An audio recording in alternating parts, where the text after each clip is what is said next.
Hi guys, तो बात करेंगे हम पीएनएल की पूरे महीने के लिए। ठीक है? मई के महीने के लिए पूरे मंथ का। और आज लास्ट दिन है।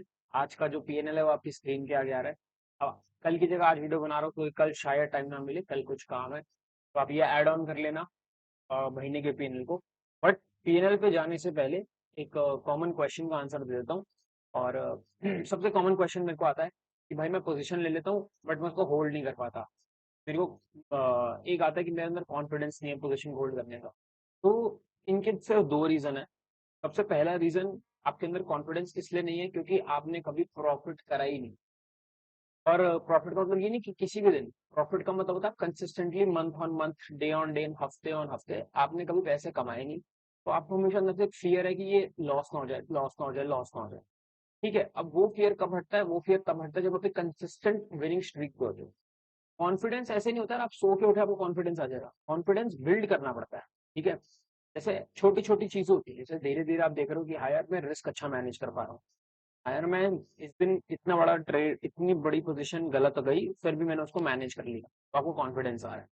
अब आप देख रहे हो, आप पिछले महीने का अपना पीएनएल देख रहे हो और आप देख रहे हो कि आपके ज्यादा दिन ग्रीन में है। जो रेड में है वो छोटे हैं, जो ग्रीन में है वो बड़े हैं। तो आपका कॉन्फिडेंस बिल्ड हो रहा है। कॉन्फिडेंस ना प्रैक्टिस करने से बिल्ड होता है, अच्छी ट्रेडिंग करने से बिल्ड होता है। और अब अच्छी ट्रेडिंग और अच्छी प्रैक्टिस करने के लिए आपको क्या चाहिए? एक रियलिस्टिक नंबर।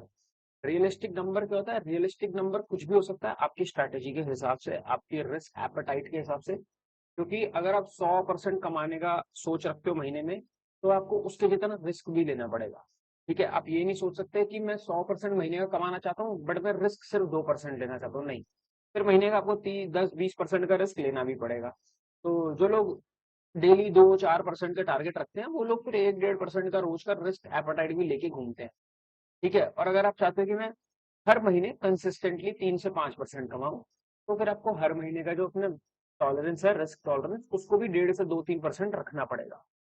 क्योंकि ऐसा कभी नहीं होता कि आप रिस्क छोटा लो और प्रॉफिट आपको मेरे को 10, 10, 20, 20% होता रहे और मैं रिस्क बहुत छोटा लेके चलूं। क्योंकि जो रिस्क एंड रिवॉर्ड है ना वो हमेशा हाथ पकड़ के चलते हैं। अब मेरे अकाउंट पे मैं 1800 क्वांटिटी कर पाता हूँ, या 2200 भी कर लेता हूँ, लेकिन मैं ओटीएम सेल करता हूँ।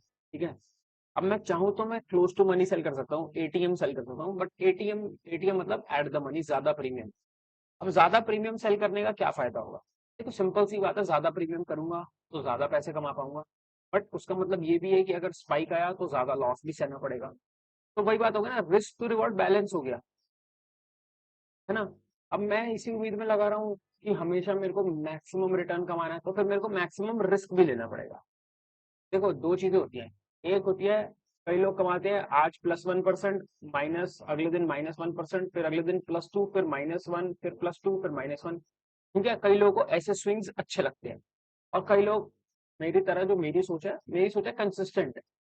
मेरे को ज्यादा बढ़िया लगता है कि छोटे छोटे छोटे छोटे रिटर्न्स कंसिस्टेंट बेसिस पे होने चाहिए। क्योंकि क्या होता है उससे, मेरे हिसाब से मेरी पर्सनल साइकोलॉजी हमेशा सॉलिड रहती है। अगर पिछले 2 दिन का लॉस हो तो तीसरे दिन हमेशा मन में कहीं ना कहीं रहता है कि आपको लॉस हुआ है। वरना तीसरे दिन आपका हमेशा दिमाग फ्रेश रहता है, भले वो 2-3 हजार का प्रॉफिट ही क्यों ना हो। आपको तीसरे दिन पता है कोई दिक्कत नहीं, कल मेरे को कुछ हुआ नहीं था, प्रॉफिट ही था। जो प्रॉफिट और लॉस वाली टर्म्स है ना, वो मन में काफी एम्फोसिस डालती है। उस उस टर्म को नहीं पता कि 3 हजार का प्रॉफिट हुआ या 30 हजार का। ठीक है, बट मन में अगर पता हो ना लॉस हुआ है, भले वो 1000 रुपए का हो, वो लॉस लॉस ही रहता है हमेशा। राइट। अब मेरी तो ये सोच है और मैं यही टारगेट रख के अपना ट्रेडिंग करता हूँ।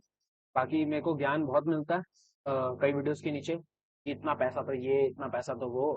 बट वो जनरली ज्ञान उन्हीं लोगों से आता है जो उतने पैसे से ट्रेड नहीं करते और उनके सपने अलग ही हैं, 1000-2000% के। ठीक है, तो चलते हैं अब हम महीने के पीएनएल पे। राइट, क्यों हफ्ते छोड़ो, पूरा महीना एक ही बार में दिखा देता हूँ। हर हफ्ते का पीएनएल, पहले ही बोल रहा हूँ, हर हफ्ते का पीएनएल डला हुआ चैनल के ऊपर। ऑलमोस्ट 31 डेज है ना, तो जितने भी ट्रेडिंग डेज हैं उनके 90% जो दिन होंगे वो भी डले होंगे लाइव ट्रेडिंग के हिसाब से। तो किसी को कुछ जाके टैली करना हो वो वहां जाके कर सकता है। जस्ट इन केस बता रहा हूँ क्योंकि कई बार लोग बोलते हैं ये उल्टा सीधा। तो सिंपल सी बात है। ठीक है, अब हमने पूरा महीना मार्क कर लिया। वेडनेसडे का ये जो प्रॉफिट है ये आप ऐड कर लेना, नहीं भी करोगे तो कोई फर्क नहीं है, 3000 रुपए क्या होगा। बट महीने की नेट रिटर्न जो आई है हमारी, वो आई है 4% की। ठीक है, टेक्निकली हमने 5 कमाए 1% के चार्जेस के अंदर, जो कि इस बार ज्यादा है। पिछले महीने चार्जेस बहुत अच्छे थे और इस बार चार्जेस बहुत ज्यादा है। मैं एम करता हूँ 10 से 15% के अंदर अंदर चार्जेस को, बट इस बार 26% गए हैं कि ज्यादा एडजस्टमेंट करनी पड़ी इस बार। ठीक है, और जो नेट गेन आया वो है हमारा 4% के हिसाब से। 20 लाख का अकाउंट है तो 4% बनाया। और कई लोग हमेशा कंफ्यूज होते रहते हैं कि यार 4%, 4%। भाई 4% 12 महीने कंसिस्टेंटली अगर कभी कमाओगे तो वो 48% होता है। ठीक है, साल का 48% बहुत ज्यादा होता है। कभी आप कंपाउंड करना उसको 5-10 साल के लिए तो आप हैरान हो जाओगे कि कितना पैसा होता है वो। राइट, बट फिर भी कोई दिक्कत नहीं है, अच्छे महीने आएंगे बुरे महीने आएंगे। मेरे हिसाब से इतने गंदे प्रीमियम के अंदर, जैसे अगर मैं आपको भी विक्स लेके चलूं, विक्स जो विक्स चल रहा है ना हमारे इंडिया का, और जो प्रीमियम चल रहा है, ये बैलेंसिंग होगी इंडेक्स। राइट, इंडिया विक्स चल रहा है 12 के ऊपर। ठीक है, प्रीमियम कुछ भी नहीं है मार्केट में, 100 पॉइंट की स्ट्रैडल चल रही है 50 के अंदर। तो इतने गंदे प्रीमियम में अगर 4% बन रहा है ना, तो ठीक है, मेरे हिसाब से दुखी नहीं होना चाहिए। जब तक आप ग्रीन में हो, आप खुश हो, अच्छा महीना आएगा और पैसे कमाएंगे, कोई दिक्कत नहीं है। ठीक है, इंप्रूवमेंट है, I am very happy with 4%। 4% से कभी दुखी नहीं होना, जैसे मर्जी बनाओ। और 4% के अंदर अभी आप देखो तो भाई एक एक्सपायरी वेस्ट चली गई, उस दिन वाली एक्सपायरी वेस्ट चली गई, ये वाली एक्सपायरी वेस्ट चली गई, तो ठीक है, आई एम मैं फिर भी खुश हूँ। इतना अच्छे से मैं रिस्क मैनेज कर पा रहा हूँ अपना ऐसी गंदी मार्केट के अंदर, आई एम वेरी हैप्पी। ठीक है, थैंक यू फॉर वॉचिंग। और पूरे महीने का पीएनएल ये रहा, और लगभग हर महीने का डला हुआ पिछले 2 साल से कुछ तो ट्रैक करना होगा। राइट,